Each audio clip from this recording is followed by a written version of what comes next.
Hi guys, Ashley here, also known as the HD fan. I'm back today with another video.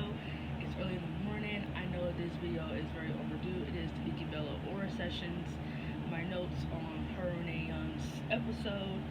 So we're gonna just jump straight into part two because I've already made part one. If you haven't watched part one, watch part one of my opinions on all that jazz. So I'm gonna get straight to it in part two. I know this video is very overdue, but I my only got 7 reasons on here, so I can get this done right now, and we can just move on. And at the end of the day, expect a Negan video because I said I'm gonna start doing like my favorite characters. So I think I'm just gonna make Negan be episode 1 to piss off people who don't like Negan because I love Negan and I love Jeffrey Morgan. So expect a video like that to come out about why I love him and everything. Okay, so jumping straight into part two, we are discussing Nikki Bella's podcast with Renee Young, and one of the notes that I jotted down that she said was that WWE didn't want to push the Bella twins, her and Brie, and they didn't want Total Divas on TV. I feel like this is completely inaccurate. I mean, maybe at first, when they first got there, I can jive for her and be like they had no interest in them because that's one of the reasons why they left for 11 months was because they feel like they weren't being valued there. So I could understand that. I mean, it could go for any diva in that era because they weren't really maximizing anyone's full potential at the time in that diva era. The only diva to me that I feel like before Agent Lee came that I feel like had some sort of characteristic was Michelle McCool and Kelly Kelly. They were really the only two to me that I felt like WWE was behind them, like really, really behind them. Michelle McCool left very early on in her career, and Kelly Kelly left. So the division just came really stagnant, and so I can understand them leaving for 11 months because they feel like they weren't being valued there. But if we're talking about coming back and they didn't want to push her and Brie once they came back for 11 months, that is a complete lie. Because being on Total Divas, whether people want to believe it or not, gave them special treatment. That's called a spade a spade. Like, seriously, why did they win Diva of the Year in 2013 when they were gone for 11 months? If we're being honest here, the person who should have won the Diva of the Year award for 2013 should have been AJ Lee. She held the division down for 2 years. No one even knew the Bella Twins were gone for 11 months. No one cared about the fact that they left and that they were coming back. No one cared about that. But they won because they were on a show. That's why they won that award. So I feel like Nikki's saying that they didn't want to push her and Brie. I feel like that's just a complete inaccurate statement because once they came back, WWE gave them Total Divas. Brie started having involvements with Daniel Bryan. It took Nikki a while for WWE to find something for her, but you get my point. They gave her the longest title reign, which is incomplete. We'll get into that.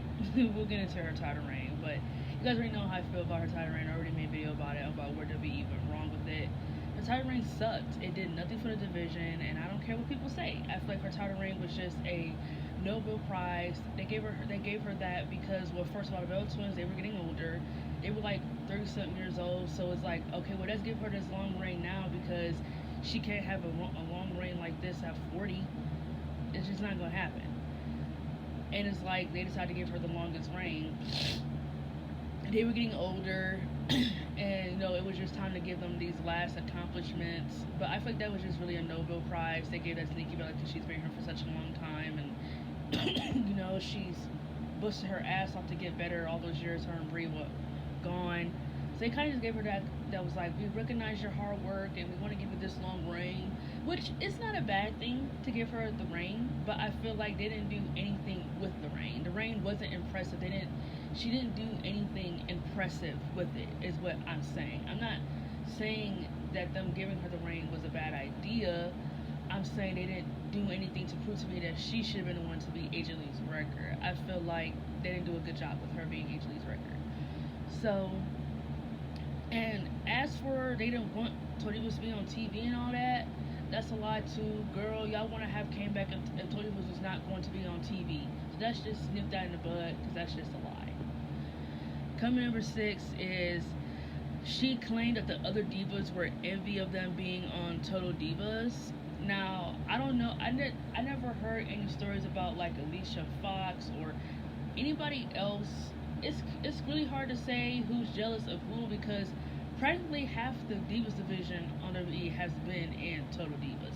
Lana, Nia Jax, Alexa Bliss, Renee Young, even Sonya Deville, Carmella. Like half of the division has been on Total Divas. So it's like okay, so well I know this is before the Bella Twins came. So the only reason why I can sympathize why she's saying envy is that she's talking about AJ Lee.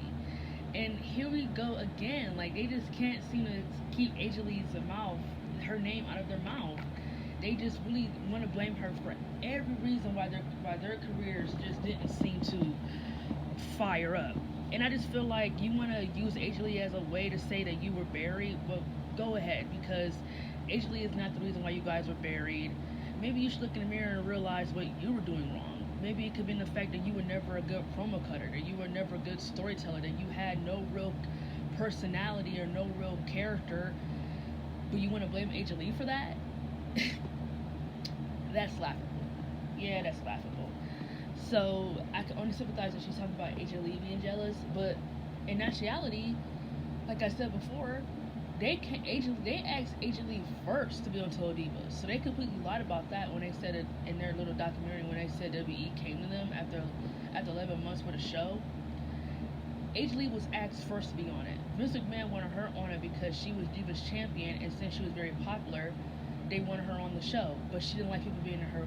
She didn't want her private life being exposed. She's a very private person, and I respect that.